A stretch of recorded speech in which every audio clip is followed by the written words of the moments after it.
Hello, everybody. Welcome to the Straight Talk for the Soul series. I'm Carrie Murphy, your host, the creator and founder of this global broadcasting community.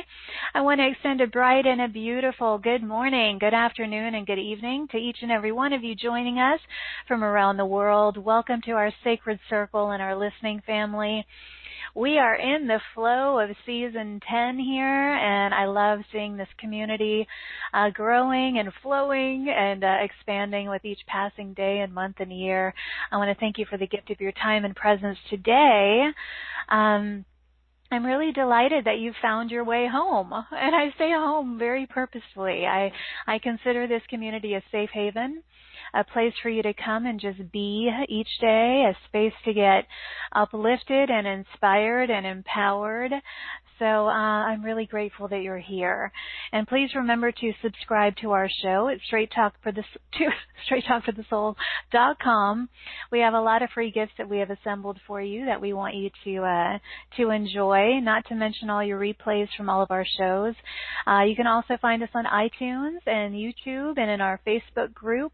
We always welcome your comments and your ratings. They're on iTunes and on YouTube, and we thank you in advance for your love and support there.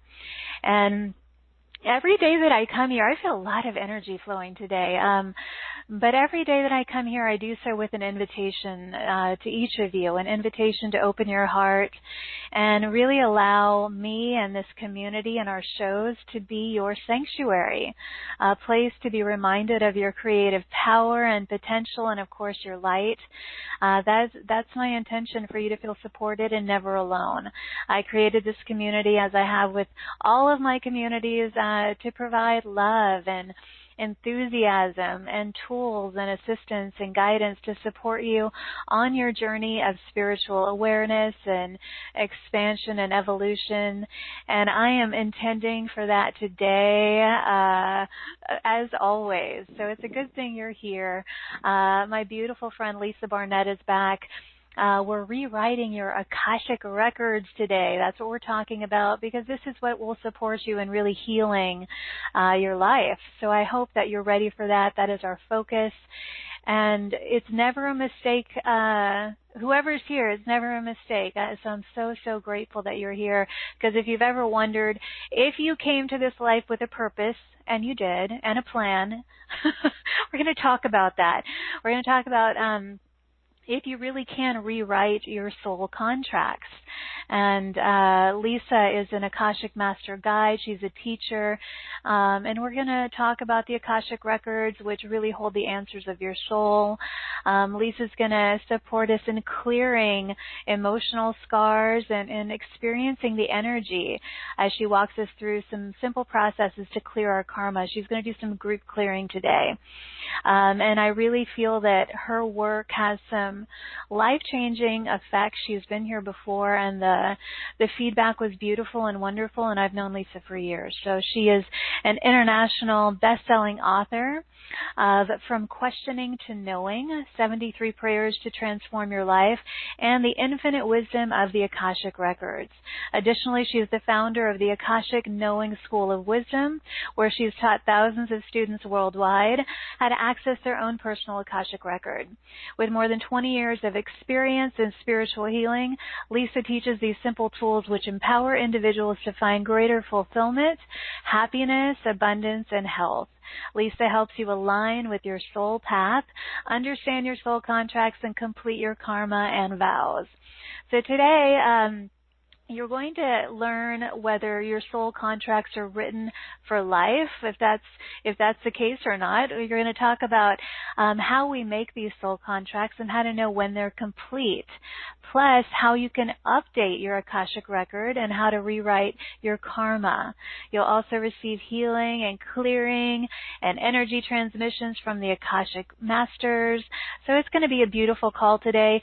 What we're going to do today, if you've joined us by computer, send in your questions that way, and I'll be glancing at that throughout the show today. And then Lisa will do some group clearing when we feel inspired, when she feels inspired. So, it's time to get started now. So please join me in extending waves and waves of love and light and appreciation to Lisa as I welcome her to the show. So Lisa, welcome, beautiful. Thank you, sweetheart. I am thrilled to be back with you again. It's always such a joy. It is. It seems like a while. And it hasn't been that long, but, our audience, they really love you, Lisa, and the audience has grown since you were here last. So hopefully you'll get to connect with some new people and then the ones who already love you. So this is going to be fun. And fabulous. Yeah. I want to say to me, because I've known you for so many years, Lisa, really the authority. That's, where I learned about the Akashic Records was from you. And, you've been teaching about this for a long, long time. So let's start with you giving us an overview of what the Akashic Records really are. Let's start there and give a foundation. Okay. So the Akashic Records are the recording of your soul's journey throughout time. And the thing that's so great to realize is that we are all infinite and ancient souls. So some of us are newer here to Earth, but we're still pretty darn old in the, kind of infinite sort of way, right? Yes. So everything you have ever been or done here on the earth plane or even in other realms and dimensions is recorded in your own personal library. So that's what the Akashic Records are. They are it is the library of your soul, of your soul's journey. And to me, the exciting part is that your gifts and talents, which kind of equate to soul purpose, are also written about, and we can go into our own Akashic Records and reclaim many of those gifts and talents that we might not be conscious of, or we may be, kind of conscious, but we haven't really connected deeply to that energy. So we can do some reclaiming of gifts and talents. We can align more clearly to our soul path and purpose in this life when we learn about and access our Akashic Records. So to me, the thing that the old information was something like, that's about your past lives. But it's about this life and why you came here this time and the plan you wrote, right? The soul concept you have. Yes, let's stay here in the present. I love that. Well, it's so really pertinent. Yeah, yes. It's so important for our life now. And I think that to me, is the energy that's really surfacing about the Akashic Records now. And this is why the record keepers are interested in having us realize that nothing's written in stone, that we can change things, we can rewrite things. That's what's exciting to me, and I love that that's something that you highlight. Everything that I share here, Lisa, is about empowerment, and when we realize that nothing is set in stone and that we can change things, then people don't feel disempowered anymore. And, I think that's exciting. And so I'm feeling like some of the audience who may not know a little bit of your background, if maybe they're new to the show. Lisa, how did you get involved in this and develop this relationship with the Akashic Masters? And when did that happen? Well, the truth is that I became aware and awake at about 3 years old. So my first memory is really I was looking at my hands. I was 3 years old. I'm standing in the kitchen. My mom's cooking some dinner. I'm sure I was trying to ask her for something or tell her I didn't want to eat that, right? And, of course, when we're kind of awake souls in a baby body, it's a little frustrating. And my memory is of looking at my hands and thinking something like, holy moly, I'm trapped in a body again. And so my journey started very early. So I started studying when I was about 14. I started reading all the spiritual stuff I could get my hands on. I went on to university and studied philosophy. You know, it really has been a very lifelong path. But when I was a little older, and I was working as an intuitive and doing energy healing, I realized that occasionally when I would work with a certain client, I would get this big information that would give me kind of this whole big plan, the past lives, these connections, their purpose, all this like wow information. So much more than I was getting kind of as an intuitive or just as an energy healer. And it took me many years to kind of figure out who that was talking to me and to be able to learn to access that information at will. But that's when I really I stumbled literally kind of into the Akashic Records in a way.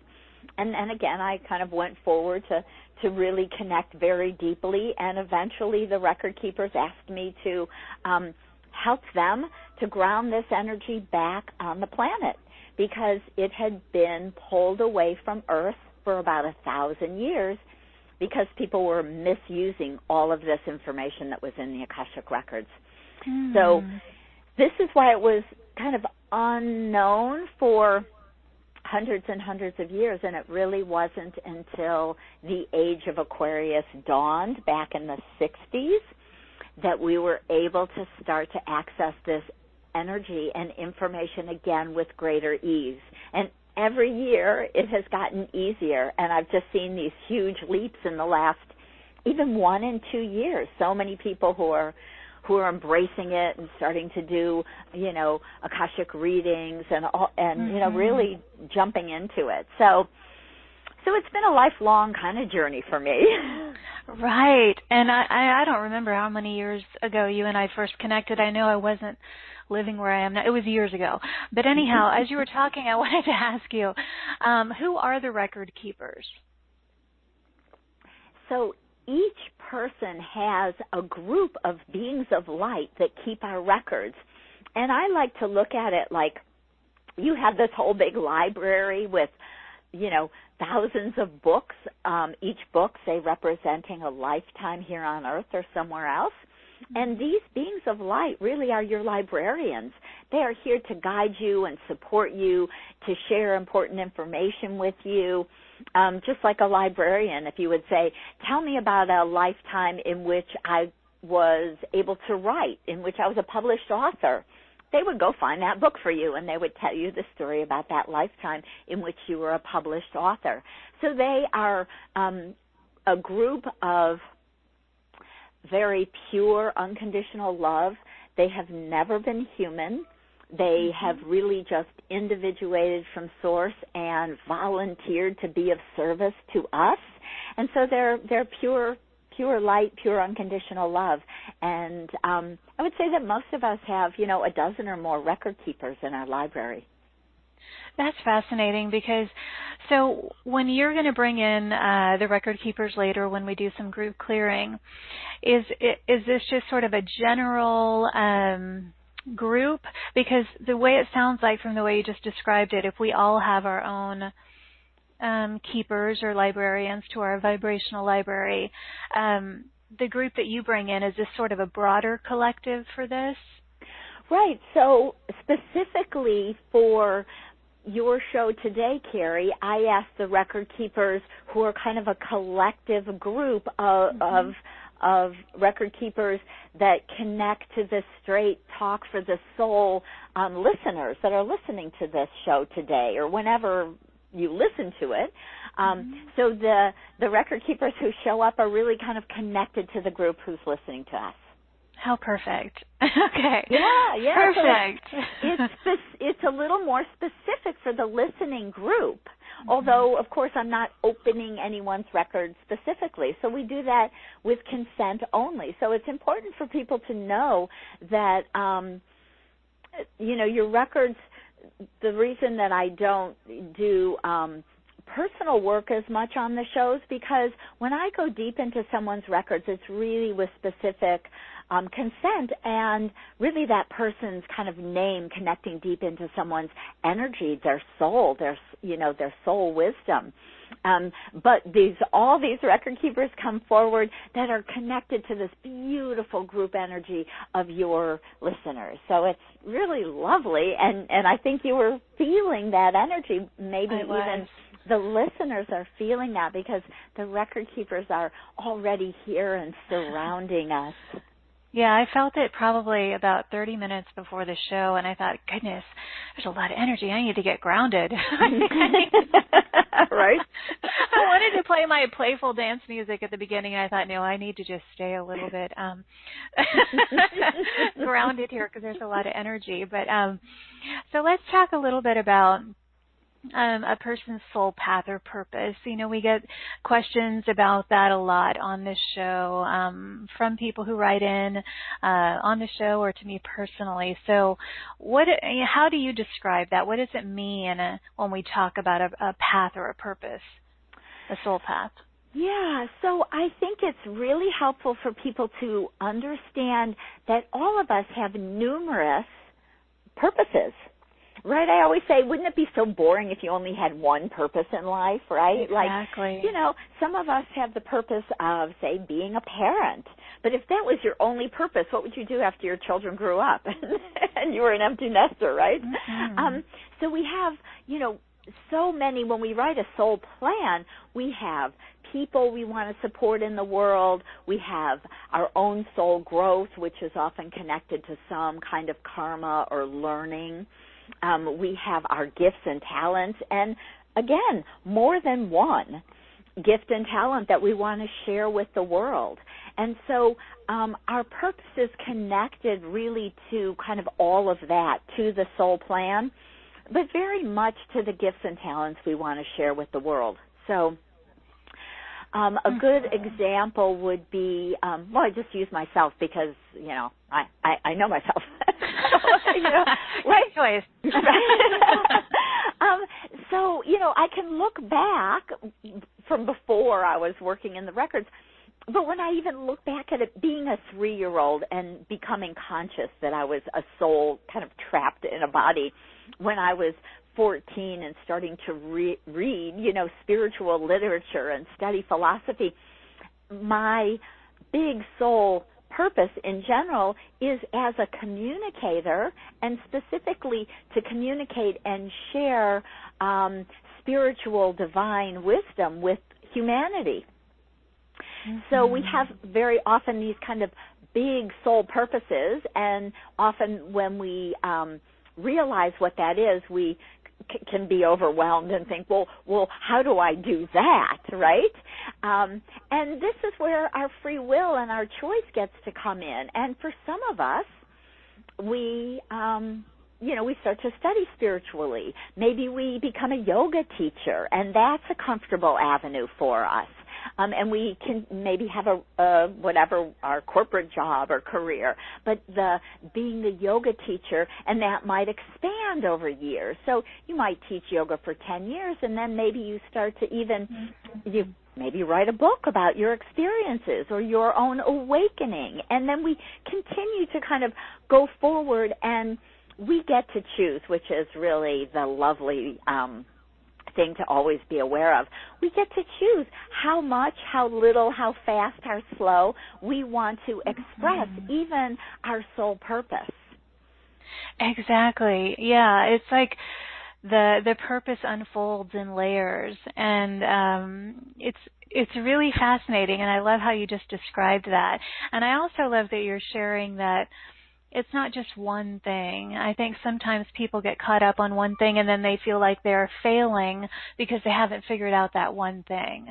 And I do know that it is layered. But what would you say to someone if they're wondering, okay, am I really on my path? Have I found it? Are there ways to know if you're on path or not?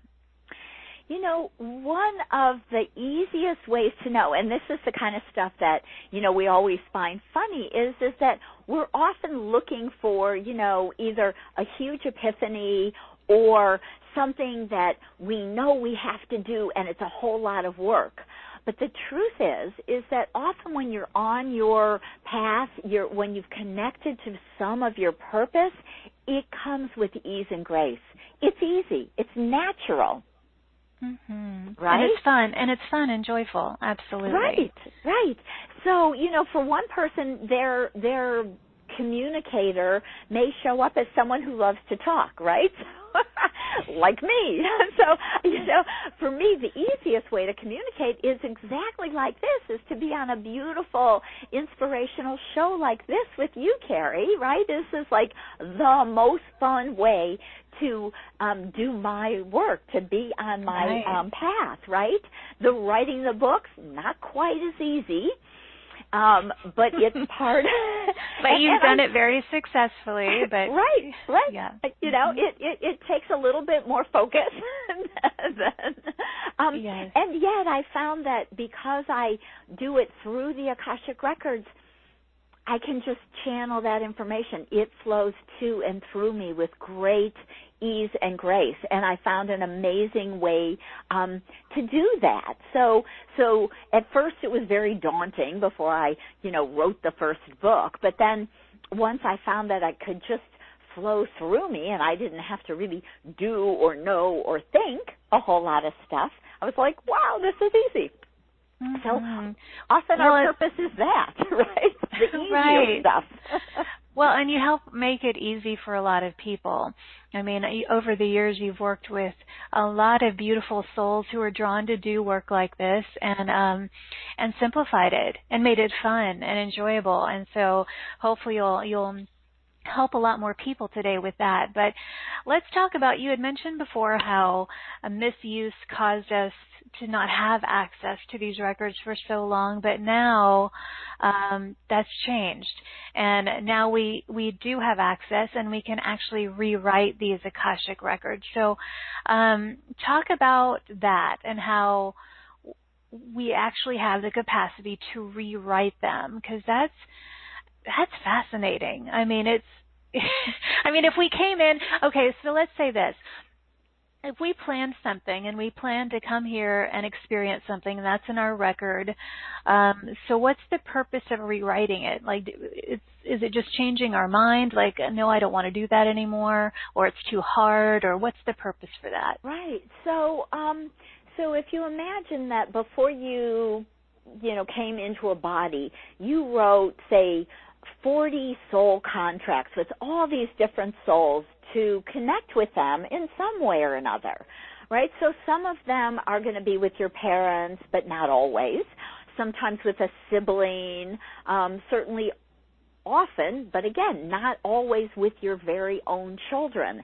So it's interesting, we might have a child that has a stronger soul connection or contract with our spouse than with us, right? So sometimes people will be like, I have a child that I just don't particularly resonate with. It doesn't mean you don't love them unconditionally, but their path is much more related to, say, your spouse's path or purpose. Maybe they have karma with that other person.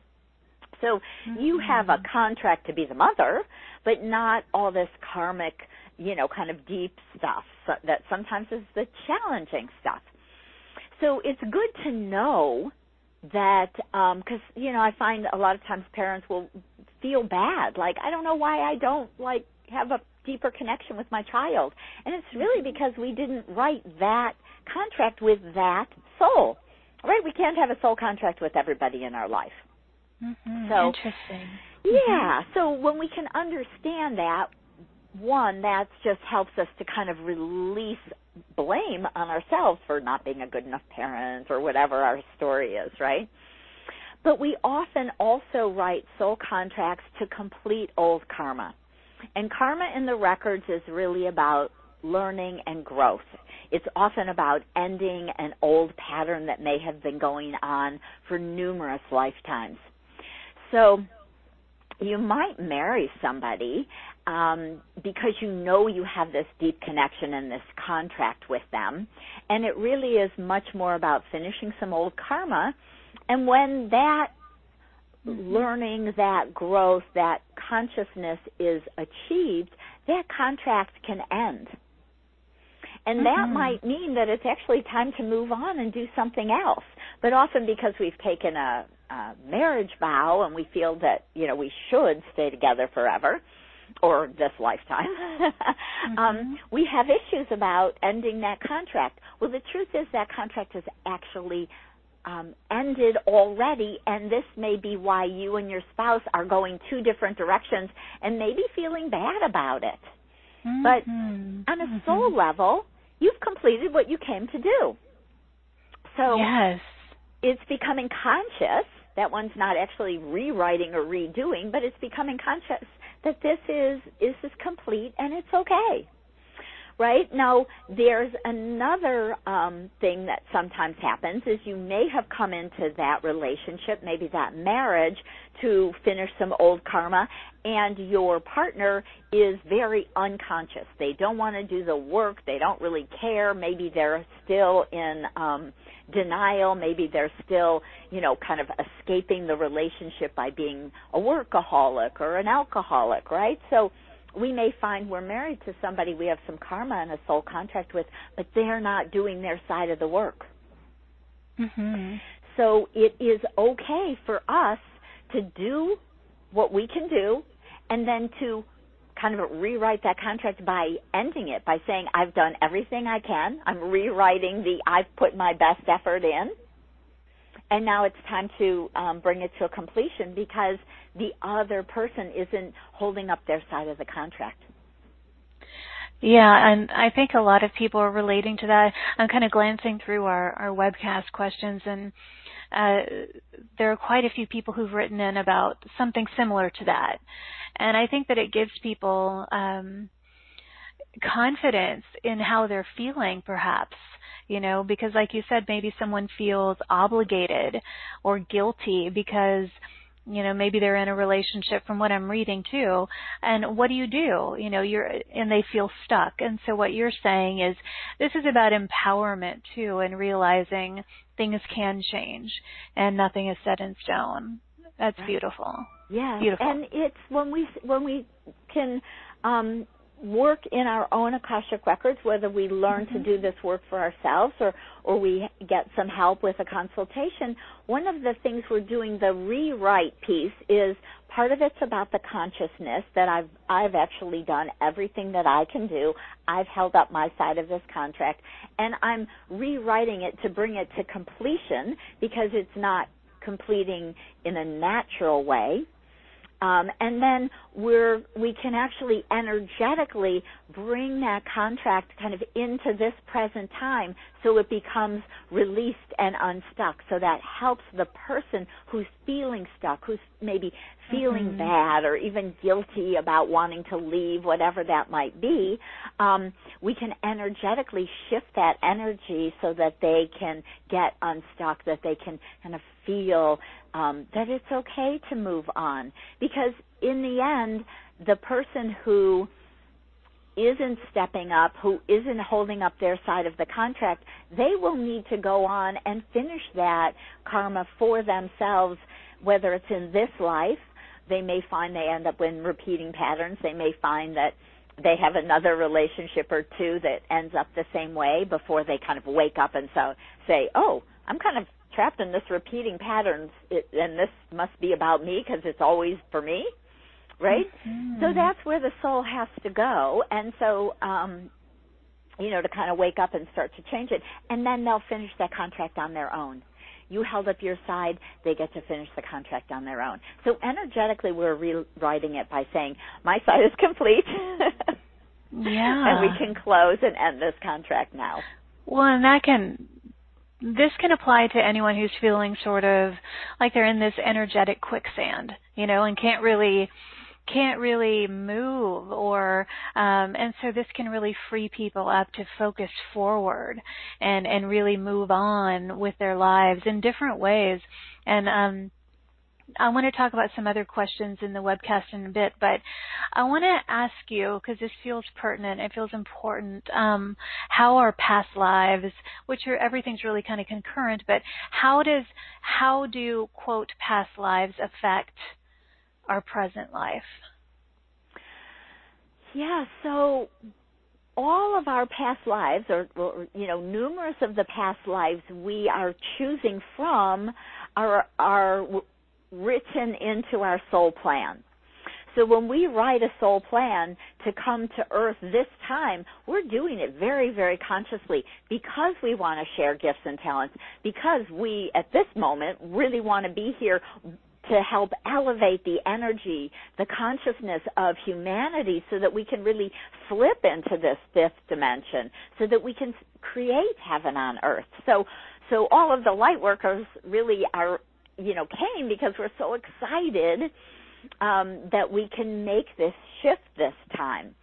So we might look back at these other lifetimes we've had and say, ooh, I really want to call on all my healing talents, all the past lives in which I was a prolific healer, in which I was able to do my work with ease and joy, in which, I had all these, this great power from what I know, so I can bring that present into this life.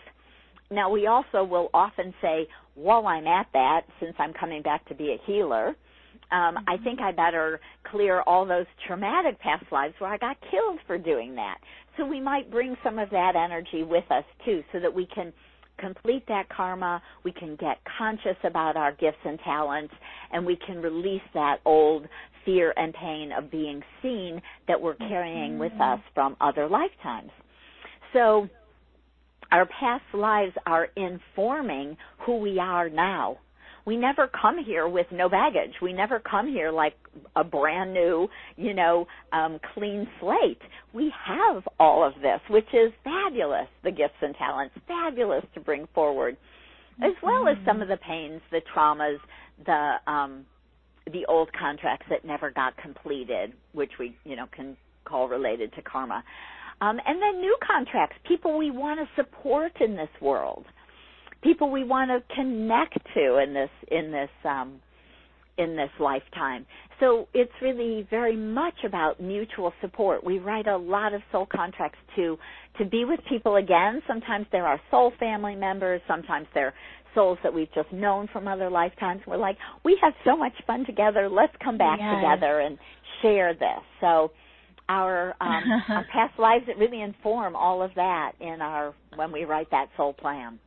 Yeah, and all that you were sharing then about a lot of people maybe having these fears that they don't really understand about, shining their light, and a lot of times we have had these experiences where we were shunned or denied or even killed or something in these previous lifetimes.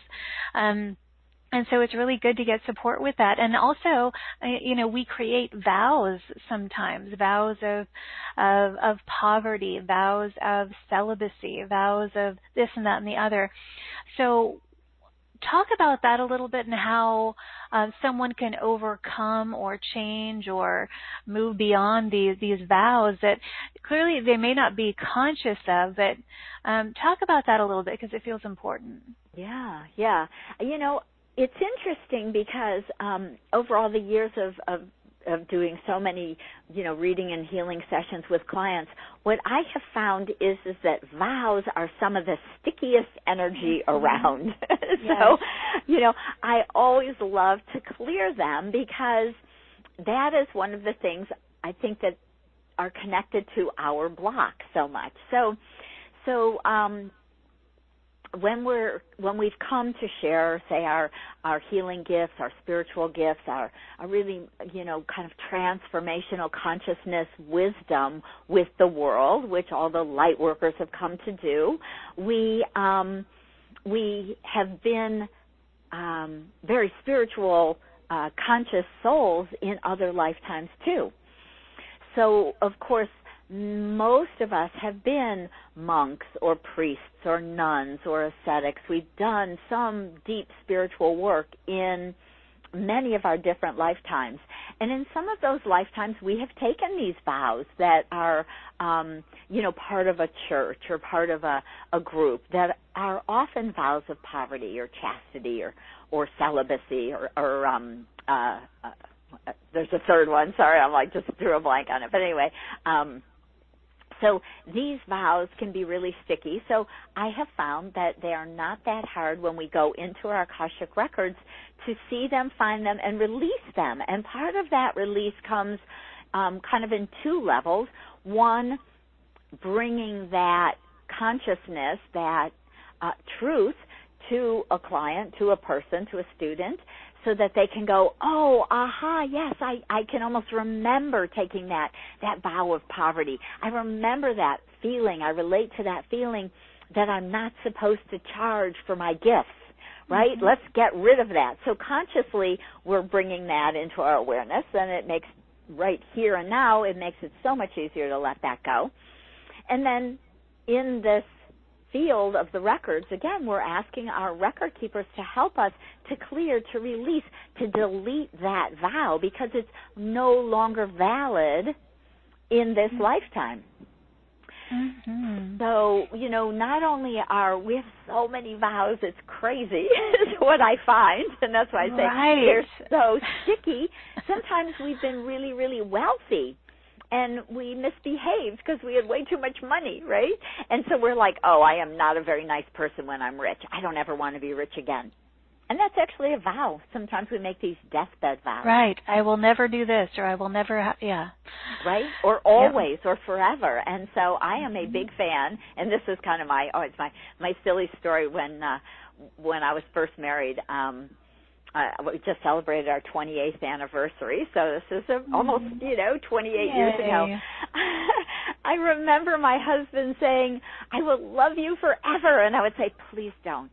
And he's like, what? Right? And I'm like, forever is a really long time, right? I will love you in this lifetime, whatever, till death do us part, but forever is really infinite, right? Right. So we make these vows in all sorts of crazy ways. So it's kind of funny. So let's not use never or that. always, right? Right. Try to avoid those words. Right. That's so funny.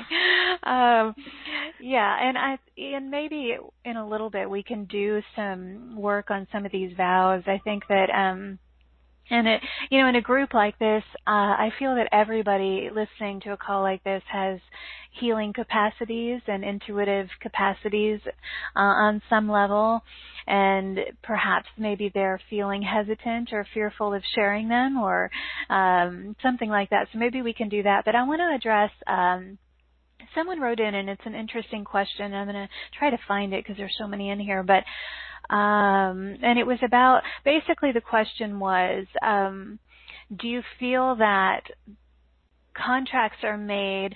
Oh, here it is. She lost her son 4 years ago. Was it in her records or contract in this lifetime to lose a child? Do people put things like that into a soul contract or a plan, soul plan? Yeah. Yes, we do. And it's, I think we're so much more complicated than most of us realize. And so realizing that each soul has its very own path. So the child had his or her own reason for leaving, what we would, of course, consider too early. But sometimes that soul has finished what they came to do, and they're done for this lifetime, even though it seems, just impossible to us. But so that whatever that soul was choosing to learn, they've learned, they've completed. And often our contract in this way is to be there, to love, to support these souls, and to whatever learn kind of the infinite reality of who we are as souls, to learn whatever we came to learn as our own soul. And, it's always such a fascinating question to me, because when I was 13 years old, one of my two best friends, I had two very, very close friends when I was growing up that we were friends like from first grade. And Marcia died from a brain tumor at 13.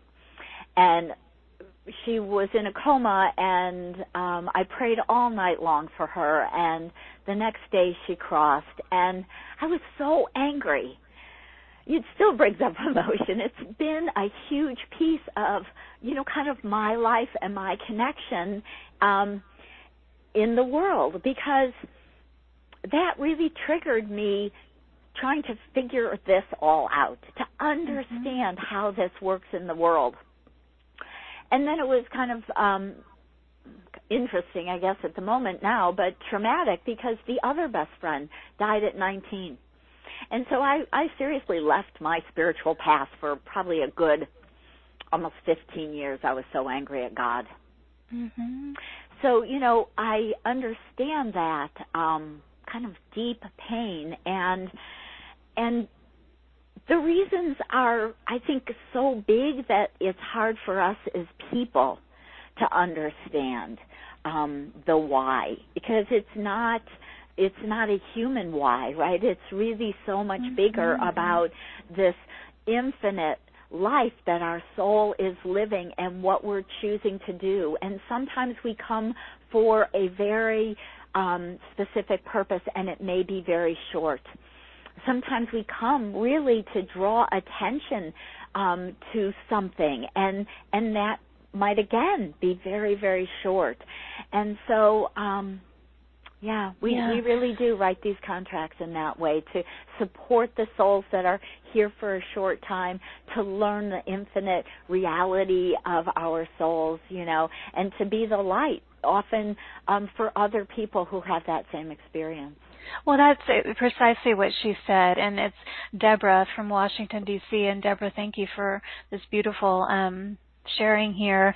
And what she goes on to say is that she's hoping that one day she'll be able to do something with all of this experience to help others with grief and loss, which I would imagine that that's part of this. And she is asking, she said, I've always been drawn to the Akashic records and wonder, would it help me to learn how to access them to, so that she can heal further and also help others? Yes, absolutely.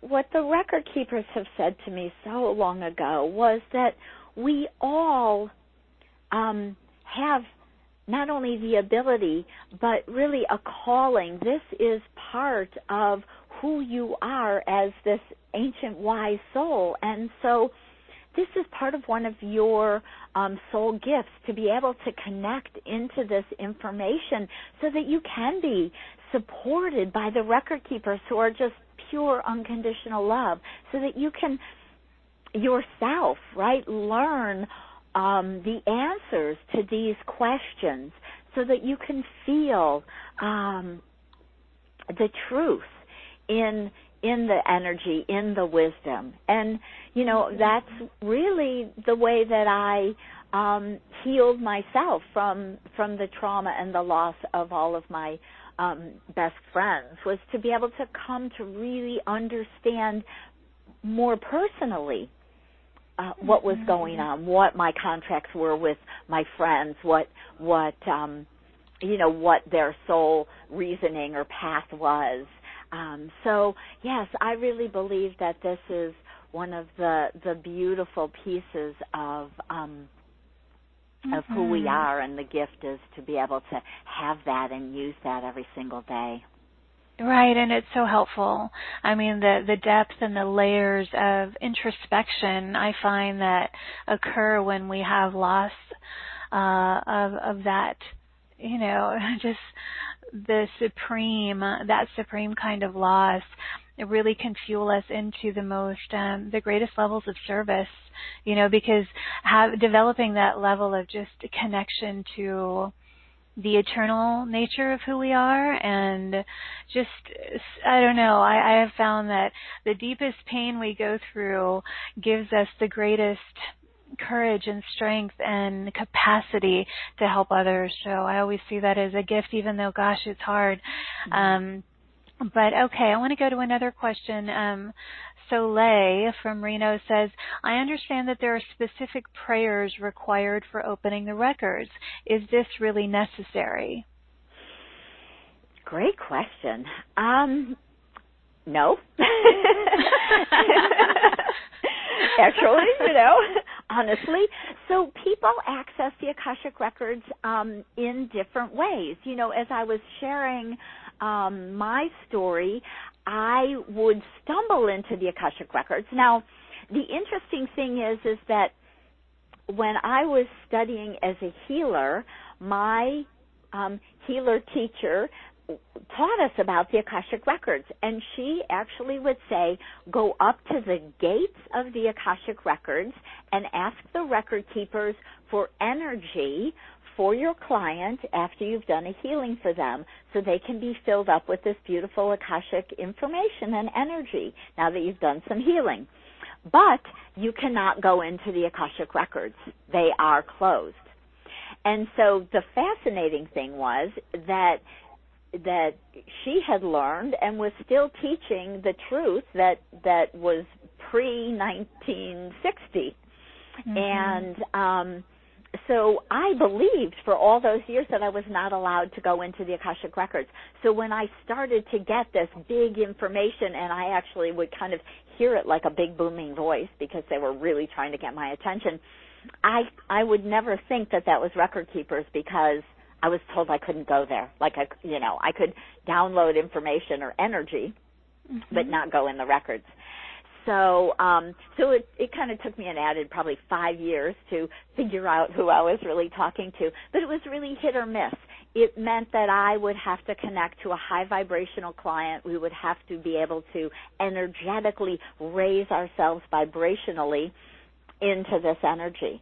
So when I realized that there was a vibrational key in the form of a sacred prayer that I could use, that made it very simple and conscious. So I could read a sacred prayer every day and open the records and be in that vibration with great ease. So the record keepers gave me, now about 8 access prayers, because they said to me, you can connect to so many star seeds with so many different kind of soul lineages from different planets and galaxies and worlds. So we'll give you all these access prayers. They all take you into the Akashic Records, but this will make it easier for all sorts of different people. So using a vibrational key as a sacred prayer just makes it easy, direct, and clear.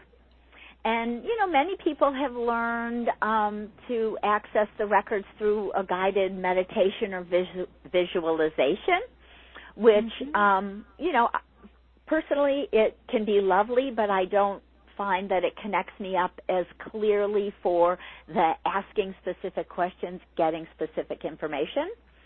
So you can do it through meditation. I've had people say, my angels will take me there. So people have different ways of accessing the records. What I would say is using a conscious Akashic access prayer is the easiest and most direct way. Yeah, and like you're saying, none of these are absolutes. It's whatever people resonate with. But having done this for so long, it's sort of like not the shortcut, but it's sort of like the direct access way that you have found works well. It can be beneficial to use these prayers that you have created. And we have so many people who've written in about learning this, and they felt drawn to this call, or they wanted to learn more about this. And before we do a little bit of the group clearing, and we'll decide on what feels most important for that, that is what you're sharing in your offer, is you're actually doing a live course. So this isn't a recorded course, although it will be recorded and people can listen to it. But it's 6 different courses or sessions with you. where I guess you teach people how to access the records themselves. Is that right? Yes, absolutely. I was given many years ago what I now call the 5-step wisdom prayer system. So the record keepers gave me a very simple, clear, I'm kind of linear myself, and I love the clarity. So a simple, clear access path using a vibrational key, really just coming into the space of clearing our field, opening the records, asking deep questions so that we can get answers to what we want to know, and then we have healing and closing the records. So it's 5 steps to access and work in your Akashic records.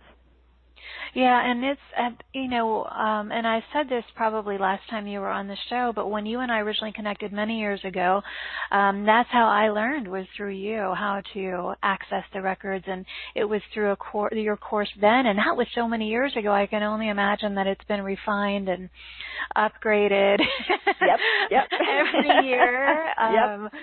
So how fun for the people who are learning now. I mean, it's really empowering and beneficial to learn this and to develop a connection with their own Akashic guides and masters, and just to feel empowered that they can do this themselves. And would someone be able to, like if they did this with you, could they read the records for someone else? Like say if they wanted to do this for, as a for work or something like that? Does this give them the capacity to do that?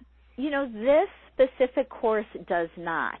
So interesting, what the record keepers said to me years ago when they asked me to start a school, and I was like, that's crazy and that's daunting, and really, are you sure you got the right gal here? But they said, we want people to be able to get this and go deep.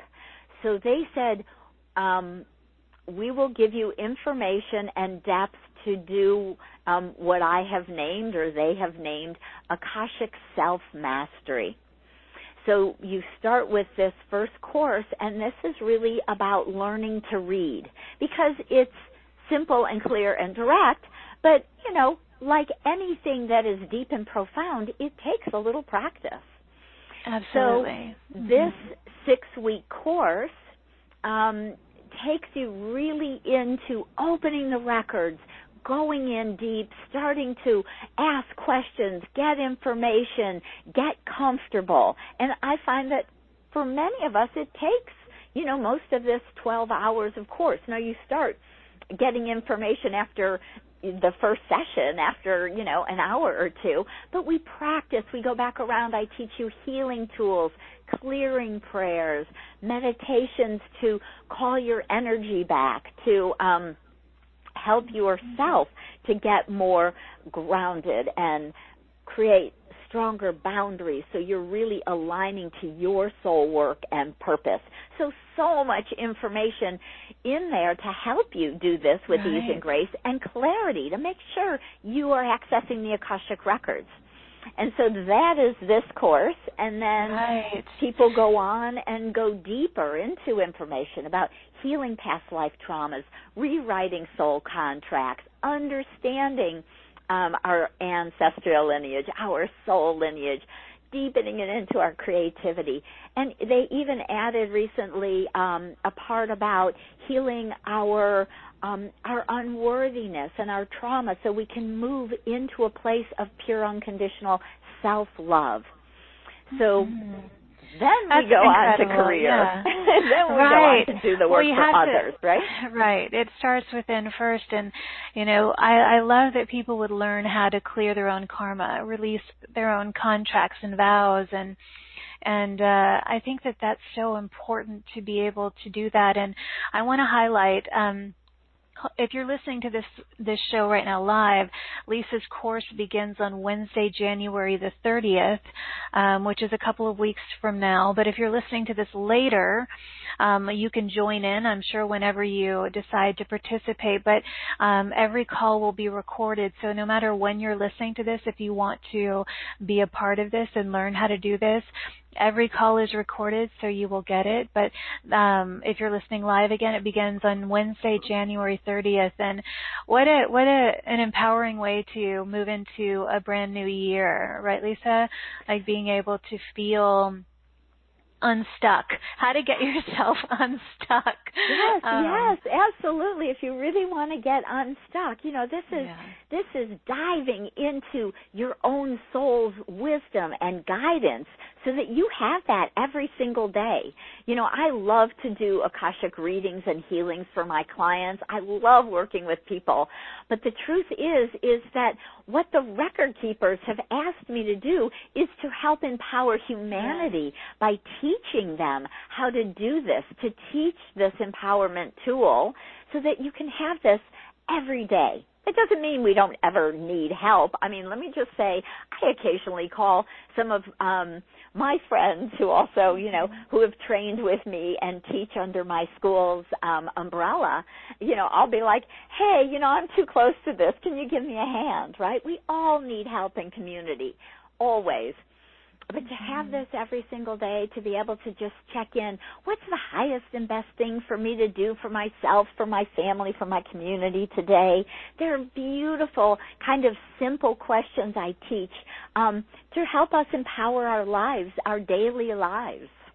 Yeah, and I want to highlight for those of you who are feeling called to do this, and if you're thinking, oh my gosh, 2 weeks is a long time away, the beautiful thing is she's added a lot of bonuses that you can get started with, and also there's a 25% off on a private consult with her, but there's also see, feel, and hear guidance with Akashic Healing, which is a 45-minute recorded healing call, the Rainbow Shield guided meditation, there's a private Facebook group that you can connect with others, and then there's a 14-day additional bonus for those of you who are listening and get it in the next 14 days. There's a grounding the kite guided meditation, a calling back your energy guided meditation. So there's a lot of fun things that you can get started with right away before the course begins on the 30th. So don't let that stop you. I know a lot of people are like, I want instant, I want to start, but there is stuff to start with, right, Lisa? Oh, absolutely. And I just want to go back to the see, feel, and hear guidance. So this is a 45-minute healing call I did because what I was finding is that we often will get stuck in our doubt, right? Two of those very charged words like, I don't know if I can do this. I don't know if I'm clairvoyant or, claircognizant. So I literally did this energy healing call to help people to open to their sixth sense gifts, right? So I channeled this vibrational healing to help you to decalcify your pineal, to open to deeper clairvoyance, to open our channels to our clairaudience so we can hear. And I talk a lot about all of those things because it's important to understand that even when we're clairaudient, even when we hear, 95% of the time it sounds like us, our own voice in our own head, not a big booming voice outside of our head, right? So I talk about and teach and clear all of that in the instantly downloadable see, feel, and hear guidance 45-minute healing call. So you can just dive right in. And if you're concerned and have doubt, fabulous place to start. So doing all of these meditations, getting yourself clear, getting yourself aligned, getting yourself ready for the live class is fabulous. And there's a downloadable 45-page manual, and you can start reading. Oh, perfect. Yes, plenty to do before the course begins, and then it's 6 weeks of fun.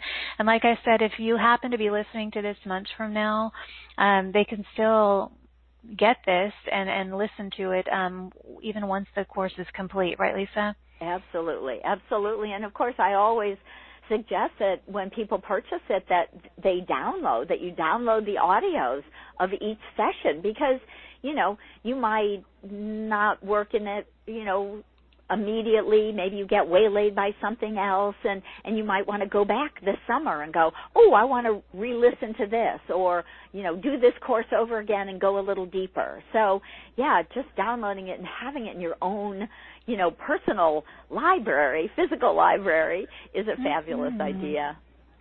Yeah, I remember when I first learned this from you, when I don't even know, 10 years ago? I don't know, was it been that long? Probably around maybe? that. Yeah, 10 years ago maybe.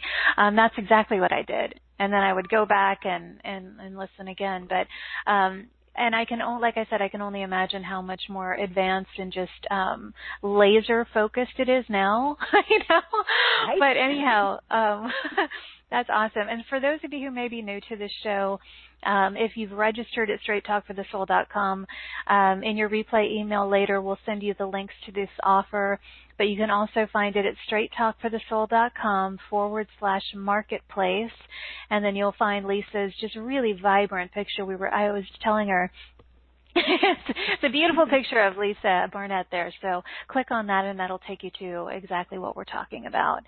And those of you who are with us live and are writing in, let us know what your blocks are in terms of what you're feeling. We want to do some group clearing here. What I'm noticing, Lisa, as I glance through all the people who've written in so far, there are a lot of people who are struggling with their job. Quite a few have lost their job, or they're feeling blocked in the direction to go with employment. I'm seeing, I would say 40% of the people who wrote in, it's about that. Let's see. Before we do that, this is a really fascinating question, and I think I've asked you something similar to this before, from Gina. Okay, if a new individual who has had no past lives on Earth goes to the records, will they connect to the records of their own or other universes, or will they connect to the vehicle they now inhabit? Interesting. Right. Well, that would sound a bit like kind of walk-in, right? So if it's the vehicle that you're now inhabiting, often that means that another soul left that body and a new soul came in, probably a very conscious, aware soul. So fascinating question, because I've had not too many, but 2 or 3 clients who have been walk-ins. And so they are kind of moving into an adult body. And what I get is that they're really expanding into the bigger soul information of the soul that they are. It kind of doesn't matter so much about the body, it's more about the soul. So soul's purpose, whatever they planned on doing, maybe contracts they have, here now, purpose they have here now, and possibly other lifetimes, places, planes, dimensions that they've lived. Do you think that, or what is your take on this? I do feel that the Akashic records are, like, there's one set of records for this universe, and is there another set for different universes, or is it all this? Is it all kind of together?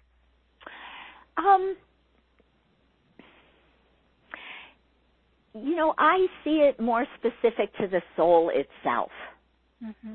Okay, so I have been able to go back and access some of my soul's information from other planets and dimensions. So I would say personally I'm very Syrian. I've had quite a few different Egyptian lives. I've lived in the dog star Sirius. I've been, I am one of those, or was one of those at one point. Apparently there's still part of me that's out there that's there. So that's it. So yes, I can connect into some of that.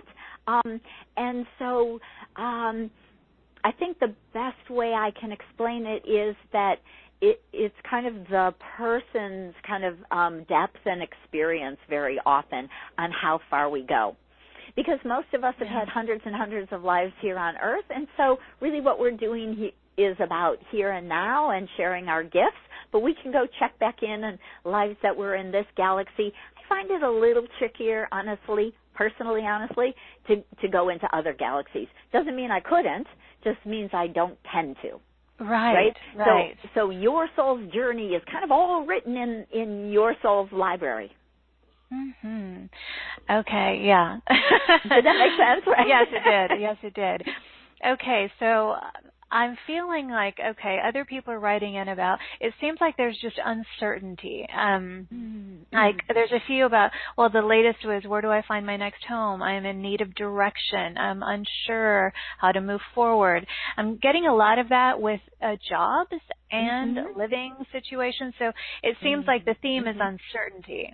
Okay, great. Doubt or uncertainty. So what can we do with that? Yeah, well, what I would love to do is I would love to bring all the listeners into the collective Akashic energy of this group so they're able to receive very direct healing and clearing from the Akashic record keepers. So if people want to do that with me, just, say yes and listen along, and I'm going to do just a short prayer to move us into that energy together, and then we'll see what the record keepers have to say. They're already kind of talking about clearing some old energy, clearing some collective beliefs, clearing some of the collective fear and our own fear, because what they're saying is that we really are moving into a higher vibration no matter what it looks like in your life. So it's about being able to kind of look past some of the out-picturing in, not only this country, all countries. I have clients all over the world who are talking about, the dollar going down or their money going down, just different sorts of challenges. But the record keepers are saying we really, really are moving into a higher vibration, and part of what we're having to do is to regroup, reorganize, reconnect, and recommit, they're saying. So we want to do a variety of work around all of that to help us to move consciously forward, energetically forward, and knowing that we really truly are creating our heart's desire and heaven on earth here now going forward. Beautiful. Let's do it. Okay. Good. So just taking a nice deep breath as we breathe down into our hearts, and we let our hearts open and expand even further. And we ask the divine lords of unconditional love to help us center fully in this moment as we create this sacred space. Please wrap us in your love and protection and allow us to travel to the highest realms of the Akasha available to us today. Please help as we lay our multidimensional hearts open to divine love and release all resistance. Lords of the Akashic Record, please guide us to the deepest truth we can access now. Support us in healing and releasing that which no longer serves on our true path. We give great thanks for your divine love and support on this journey. So just feeling this beautiful energy, this Akashic energy, as it brings us all together in this Akashic field. We allow ourselves and we ask the Masters to help us to clear and release what no longer serves. And so they're starting to talk about pulling us out of this old collective fear and energy. So that's the first thing we're going to start to work on. So what they're showing me are like kind of cords, connections. They look kind of like fishing hooks, hooks with a fishing line that go kind of out into this collective consciousness, all of the different energy, all of the different information that is pretty hard to avoid in the world, right? But a lot of it is negative, a lot of it is, fear-based, and it really is trying to keep us stuck and trying to keep us attached to this kind of fake world that we're living in right now, so that we keep buying into the paradigm that's around us. So it's so important for ourselves to cut ourselves free, to let go of the fear, to let go of that old energy, so that we can go forward and create what we're here to create. So the record keepers are removing the hooks that are in our backs or wherever else they are. They look like they're mostly in people's backs. So you might feel a little tug in your back as they're unhooking these collective conscious and unconscious hooks that have been placed in us, right? This is some of the energy that has kept us enslaved through so many thousands and thousands and thousands of years. So this is huge and powerful to break free from this. So I thank each and every one of you who is listening, who is joining, who is clearing and dropping and releasing these hooks, because this will make a huge difference. When we do this for ourselves, we're doing it for humanity. So thank you for stepping forward.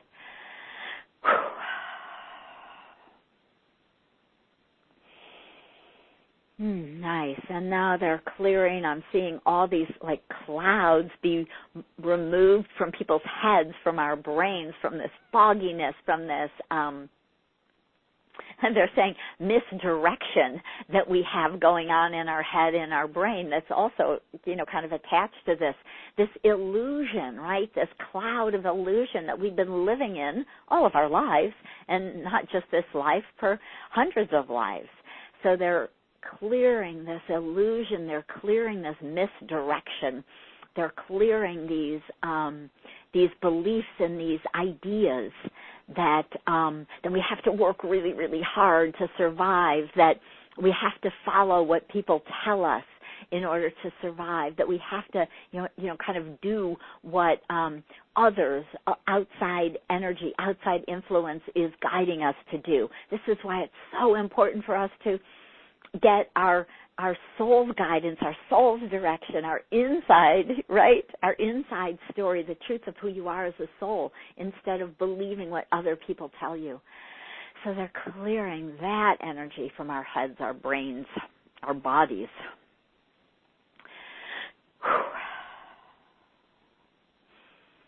Oof, kind of intense. Now we're dropping down into our hearts, and we're even clearing and opening our heart. So that we can open our hearts even further, that we can expand them, and we can, I see our hearts as, kind of a ball of this spinning, beautiful energy, but many people have these kind of small balls, right? It might look like a golf ball, or it might look like a little baseball or something like that, where they could be like a basketball or bigger. It can be, they can fill your whole auric field, our hearts, right? It can fill your room. It can, depending on how big you want to expand this beautiful light that you are.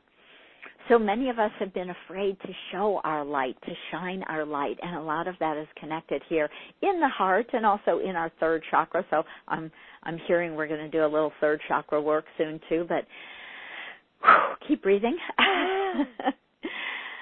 Take a couple of nice deep breaths and just, keep breathing deeply down into your belly and just letting it go, blowing it out.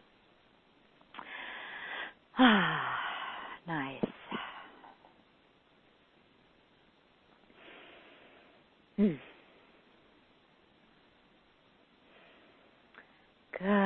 Good. Right. There was like and it's still clearing, but what I'm seeing is almost like a cap, like a sheath, like a covering around our heart space that has kept us in this smaller space, in this smaller place. So it's kept our spinning ball heart more like like a little baseball. Right, so a lot of us have that around our hearts, and now it's gone. Whew, yay. Whew. So breathe in, take a couple of deep breaths into your heart. Invite it to open, just comfortably, letting it open and expand comfortably. Good.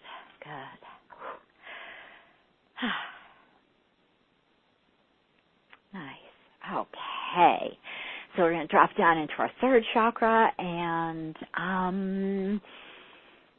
so they want to clear a couple of things in our third chakra. So our third chakra is really very much about creating and manifesting in this plane.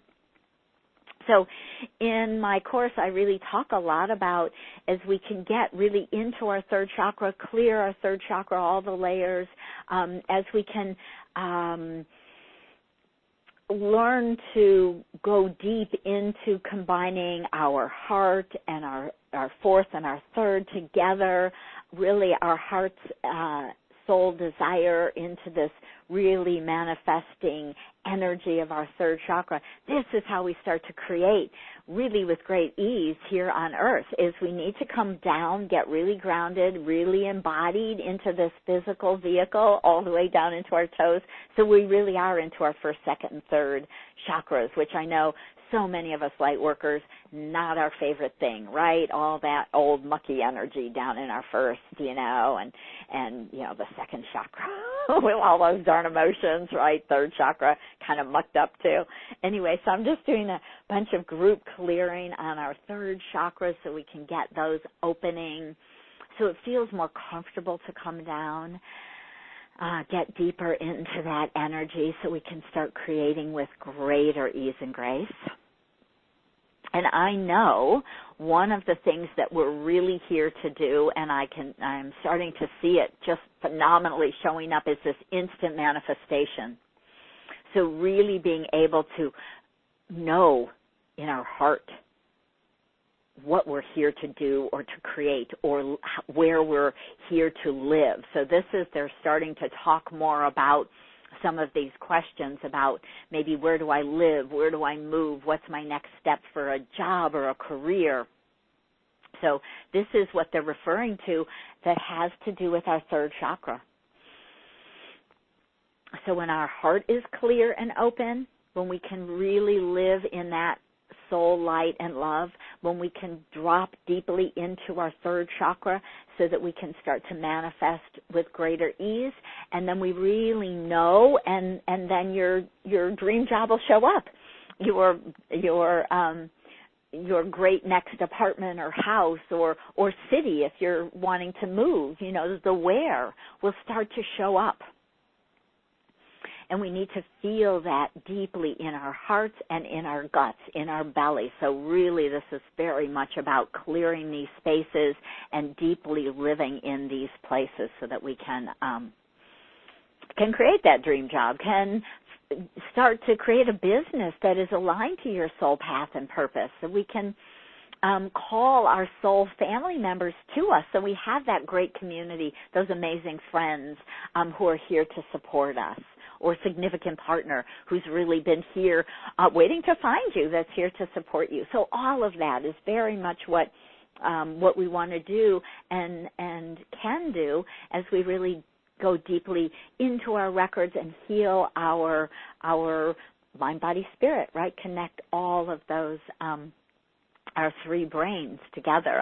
I teach a guided visualization to connect the three brains, which is very, very fun too, to get deeper into this. So I'm doing all that for everybody right now. Third chakra still clearing a little. There's some stuck old energy in the back, our unconscious layer of our third chakra.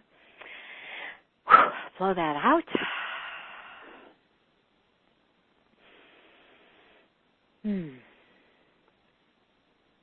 Nice. Good. So we get our third chakra spinning and opening. And let's connect our third chakra to our heart chakra with a golden infinity symbol. So I like to connect a golden liquid infinity symbol, third chakra to fourth chakra.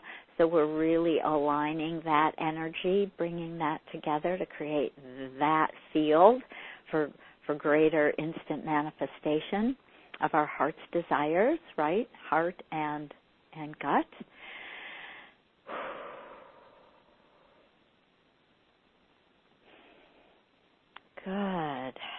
And then the record keepers are suggesting we're just going to bring all of our soul contracts into this present moment. Sometimes our soul contracts get stuck outside of time and space. So if you imagine that your, say, your contracts with your parents or maybe a significant partner or friend that's, 5 years old or 25 years old, right? Sometimes your contracts with your parents, they still treat you like a little kid, right? Yeah, even though you're 40 or whatever.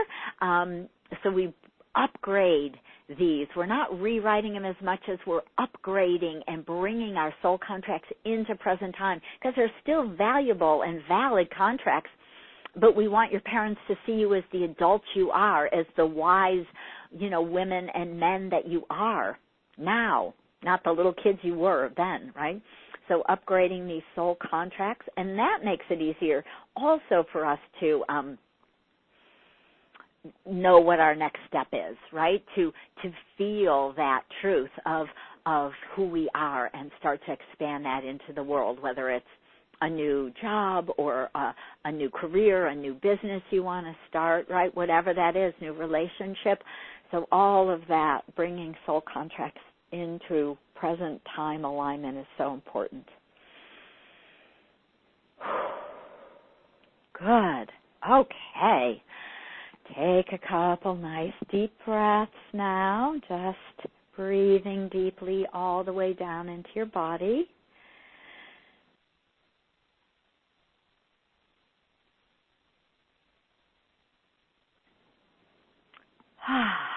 Good. Let's just get grounded and present again, right here and now, as we just let all of this integrate into the full physical body experience.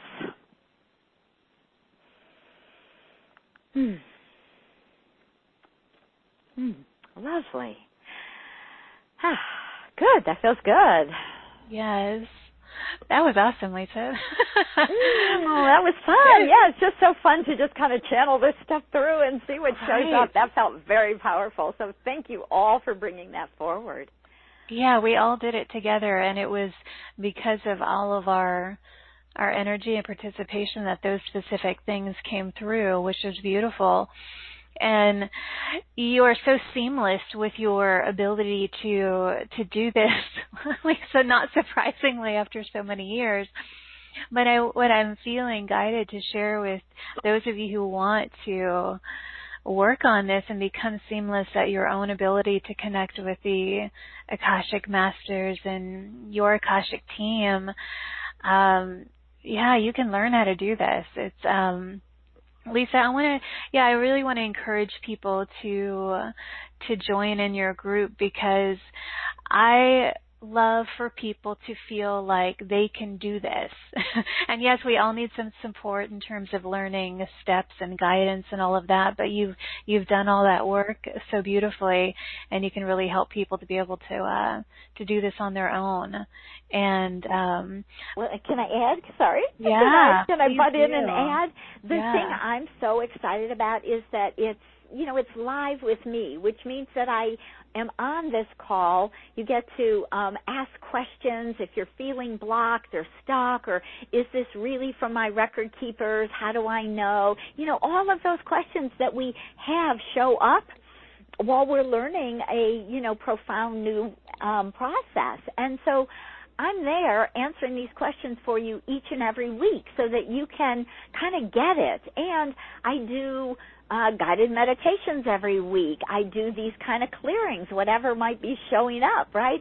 So when you're there with me, or you can even, if you can't be live on a call, you can say, oh, I know I can't be there next week, but I have a question. You can go and type that into the Q&A. I can answer it on the call live, and then you get to listen to it in the recording if you happen to, miss a live call. So you get my feedback, and the healing that I'm doing to help you to all be able to access this information deeply, to be able to learn and to really embody this. So, I have never done this before, like offered a live course on a summit before. So I'm super excited to have this amazing group of light workers, of these amazing souls, that are part of your community, Carrie, to show up and add your energy to this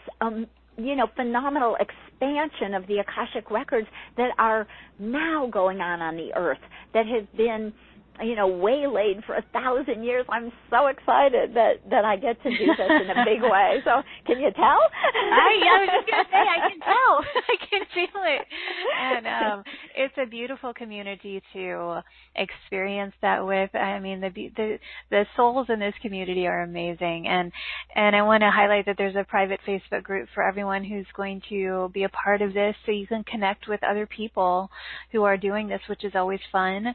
And that's exciting, Lisa. And I want people to be able to do this for themselves. And you're going to teach them the prayers and and I want to highlight for those of you who may have come in late, it starts on January the 30th, but that's a couple weeks away, so there's lots for you to get started on. There's lots of free bonuses, and there's even additional bonuses for those of you who get the offer in the next 14 days. And then didn't you say they have access to the manual? Do they get access to that right away? Okay. Yep. So you can start reading that, and meditations and all kinds of things to do before the course begins. And there's an interesting question here, Lisa, in the webcast from Tina. She said, what's the difference between the information in our auric field compared to the Akasha? Great question. So the information in our auric field is much more kind of present life information. Right? So we do bring in sometimes pictures, sometimes it's energy, like, because I used to be more of a psychic intuitive, what I would see is sometimes it might be, there might be some past life pain or trauma that's blocking us, that's in our auric field. There might be some of our gifts, but it's much more about what we've picked up this life now, and what our higher self is wanting to do more in this, present time.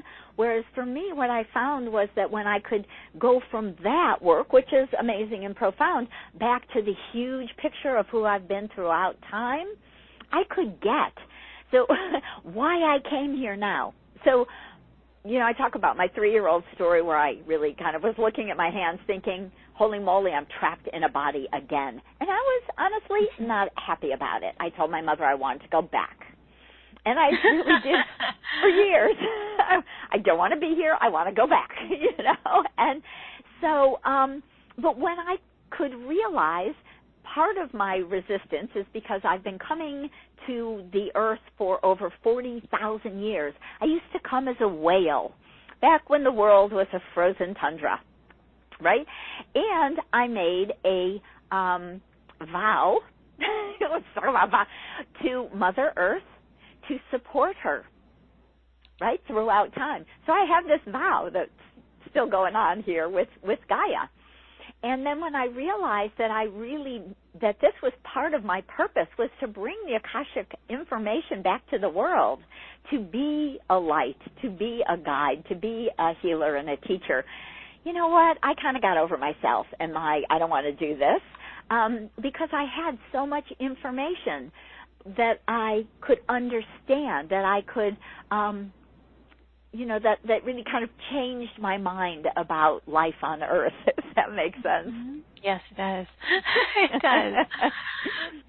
That was a great question. And, I'm just glancing through all of these. A lot of people really enjoyed the clearing.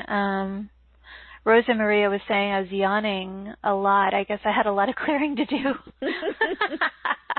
Great way to clear. I love that. Yawn, yawn, yawn. Yeah, it does. And, people, yawning is a great way to clear. I love that. Yeah, and earlier when we were talking about, I guess you were talking about people who were struggling with, staying in relationships, or, that maybe they've outgrown and perhaps their partner just isn't on board. We were talking about how those soul contracts, that we can bring them to completion, and a couple people wrote in about that. One was Lee from the East Coast, or Lee. She says, yes, it's okay to move on. Thank you for saying these words consciously. It helps so much. And I think it does for people who feel guilty, like they have to remain in something, or they feel like, oh, I have this soul contract. I'm stuck with this the rest of this lifetime. And then it's simply not the case. Right. Yeah, that's why I really love being able to share that information, that we really we're rewriting, we're upgrading, we're completing all these different contracts. Mm-hmm. Yeah, and I want to just reiterate, like you said at the beginning, nothing is set in stone. And that's how powerful we are. We have free will here. And if we're feeling stuck or limited or fearful or doubtful, that's what accessing the records is going to be helpful with. Because as I'm glancing through these callers who've written in, and hopefully doing some of that clearing relieved some of this, but just a lot of doubt and a lot of fear. And we want to help you with that. We want you to find some relief. And so I hope all of you who feel called to do this with Lisa will participate in this live course. And Lisa, again, thank you for creating this for this group. Like you said, you have not done a live course like this, a 6-week course in a summit like this. So yay, I'm super grateful. And it's going to be a life-changing experience for people who've not learned how to do this. I know it was for me when I originally, connected with you and learned how to do it myself. So yeah, what else? Is there anything else you want to share about that, Lisa, before we start to wind things up for today? No, nothing I don't think specific. I'm just really looking forward to meeting so many, beautiful, bright, so many healers in the world, so many light workers. It's just such an honor to me to get to meet you and work with you and teach you this empowerment tool. And so I can't wait till the 30th. I can't wait either. I can't wait to get feedback from any of you guys who participate. Let me know how it goes and how this supports your evolution and your path and your purpose and all of these things that I know all of you are here to refine and discover, or they wouldn't be listening to a show like this otherwise, Lisa. And every bit of guidance and support that we can offer, makes me excited. So, and you're amazing and so fun. So I'm sure the course will be very entertaining as well as informative. Right, absolutely. I do all I can, and I love, this is kind of a fun tidbit, is that because our Akashic record keepers are pure love, they're pure divine source energy, they are also very funny. And so I get to share that. The silly stories they tell us, often the examples they give are funny, right? And so it has really brought a lot of laughter and joy and humor into my life. And I know that everybody will get not only benefit. That from me, right? But they get to access their own funny Akashic record keepers. It is really fun. And who doesn't want that, right? A little more fun in their expansion and their evolution. So, well, Lisa, I loved having you back. I love your energy and just your joy and your dedication to what you're doing. You're making a really big difference in the lives of all the people that you're touching with this work. So thank you, my friend, and we'll do it again. Thank you. I love it. Thank you so much. And also, for you, thank you so much for all you do every day to shine the light out into the world. You are such a blessing. Thank you. Thank you for having me on. You're welcome, and thank you to everybody who's joined us for the gift of your light and your presence and your love and your time today. If you've joined us by computer, please send us your comments and your feedback, and then listen again. We get a lot of emails from people who listen to this show multiple times, and I certainly understand why. So lots of layers, lots of insights, and energies available to you. So again, please consider gifting yourself with the opportunity to learn about this and to access the records yourself with Lisa and her course that begins January 30th. Lots of things to do before that gets started. And again, that will be recorded. So if you're listening to this later, don't worry. If you feel drawn to do this, it will be available to you. And so thank you again for being here. I am sending waves and waves of love and light and joy and gratitude directly from my heart to yours. May you feel it, receive it, and offer it to those you encounter today or tonight, wherever you are in the world. And remember to join us in our Facebook group. You just type in Straight Talk for the Soul, and you can find us on Instagram and iTunes and YouTube and all of that. So until next time, my friends, please give yourself full permission to shine instead of shrink, express instead of suppress, and own that amazing, powerful glow of yours. I'll see you back here in this playground of light next time, everybody. Bye-bye.